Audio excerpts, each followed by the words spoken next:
Hello and welcome to this video. A few days ago, Pybricks issued a new press release, and that's something that I want to talk about with you. First of all, a quick summary on what Pybricks actually is. Pybricks is an option to program the Lego hubs in the Lego Powered Up system with the Python programming language. And that way, you can write programs for your hubs in Python. It supports most of the hubs, like the City Train hub, the Lego Boost hub, the Lego Technic Control Plus hub, the Spike hub, or both Spikes hubs, the Mindstorms hub, and not all of them, not the Video 2.0 hub and not the Mario hubs, but most of the hubs.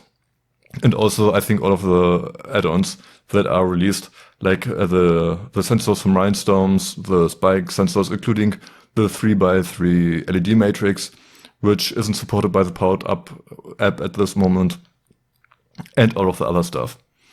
Which in itself is pretty cool, but there's another feature, and it's the fact that you can download these programs, these Python programs, to the hub, and then you can store them on the hub without the need to have a smartphone connected to run them. So that's a huge plus compared to most other Lego programming environments, with the exception of the Spike app. Like with this, you can make something similar to Mindstorms with every Lego hub.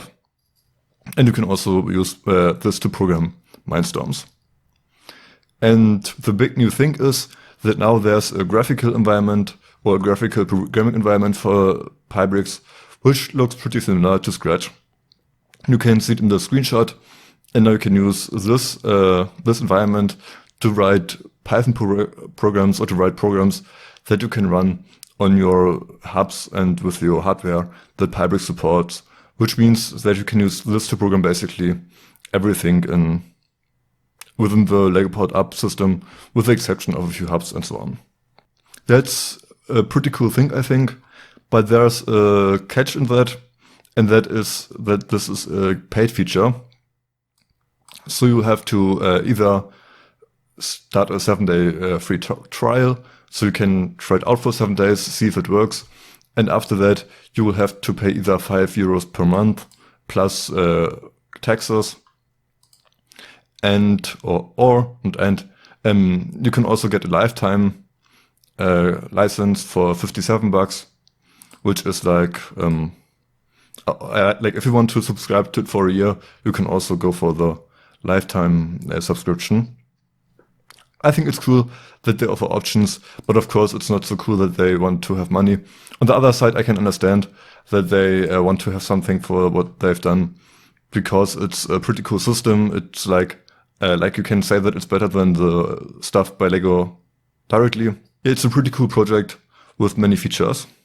And of course, they also have expenses to run this. They have the server costs, they have to buy the hardware in order to add them to the programs. They have to put the working hours in, and in that time they can't work on other things.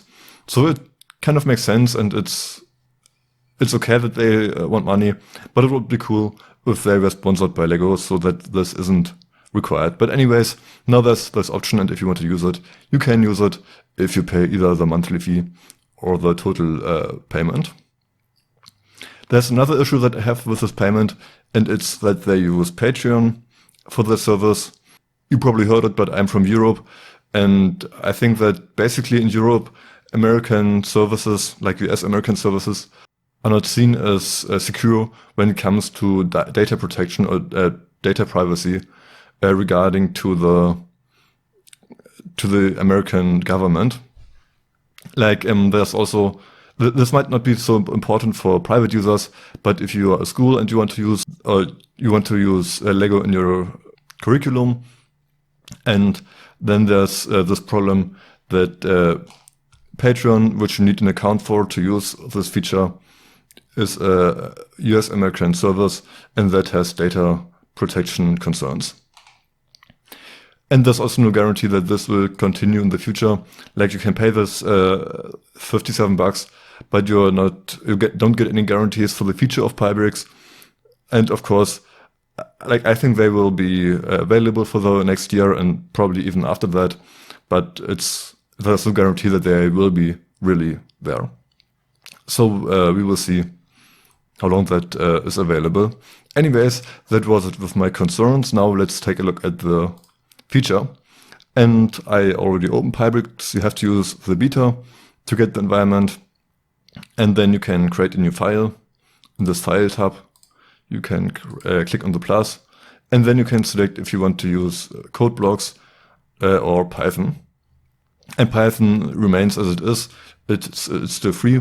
But for code blocks, you will have to log in with your Patreon account and then again pay money. And I can create a new project. And this is the programming environment already logged in with a Patreon account. On the side, you can get the documentation for the different hardware. And now there's also these blocks for the hubs. So you can also see how to use the hardware and the documentation with the coding blocks. And there are basically two blocks. There's a setup block where you have to put the hardware that you want to use in to set it up. And afterwards, you can write your program. For the setup blocks, you can find the blocks here. For example, if you want to use the prime hub, then you can put it here. And you can extend the options to calibrate the gyro sensors or to use the Bluetooth channels.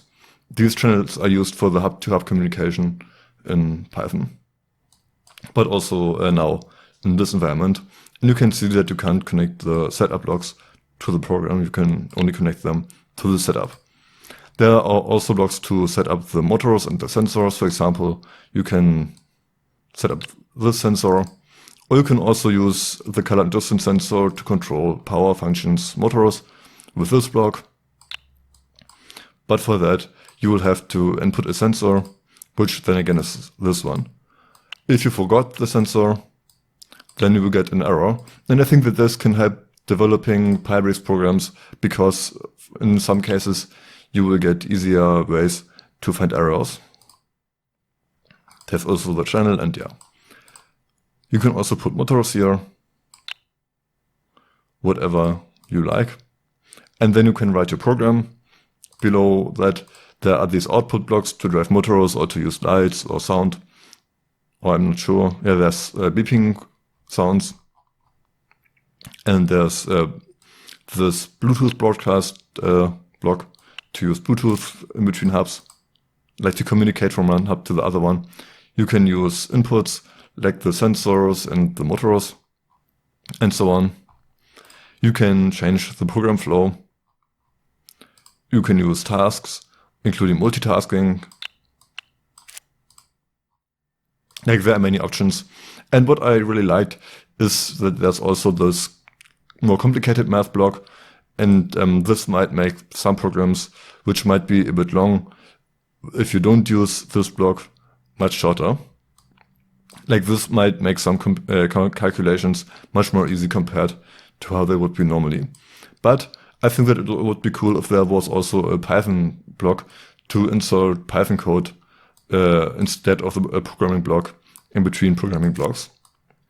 That's an addition that I personally would like to see. I also haven't used a ton this feature, so I'm not sure if there are any other things that I missed so far. But this is only first impression, and to show you what's available and what you can use if you decide to use this. And there's also variables, and you can use your devices also as variable. Another cool feature is, and let me put something here, that you can also let your code, like your sketch code, translate to Python code by pressing this button. And this way you can see how to use the commands, and then you can use this as an example, maybe for your own Python programs. If you're not sure how to use a special block or how to program something, you can try it with this coding environment, and then you can see here how it works. Like, the setup block is up here, and afterwards there's the program down here. Now you can also change how it's displayed, and the rest of the features, or the rest of Pybricks works how you know it.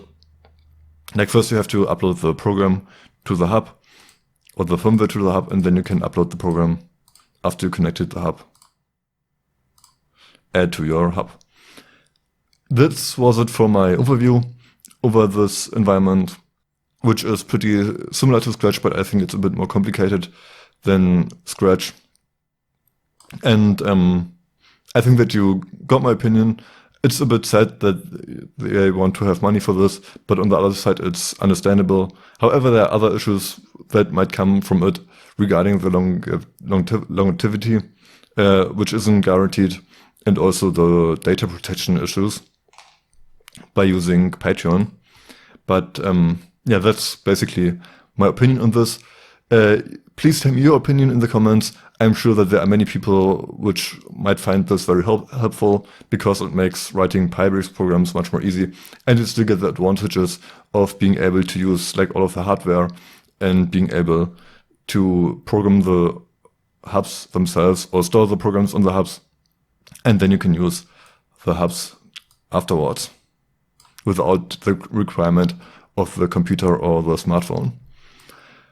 Yeah, another question that I want to ask you is, if now that we've got these code blocks, if you want to see a programming tutorial for these code blocks, I always hesitated with Python because, well, it's a text-based programming environment, which is pretty complicated, especially if it's an online tutorial format like I do.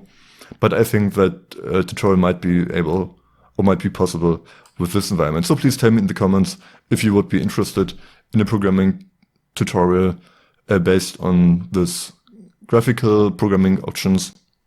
And also, if you are interested in a programming tutorial for this graphical option, what you want to see with this environment. So thanks for watching. Hopefully see you in the next video, and bye.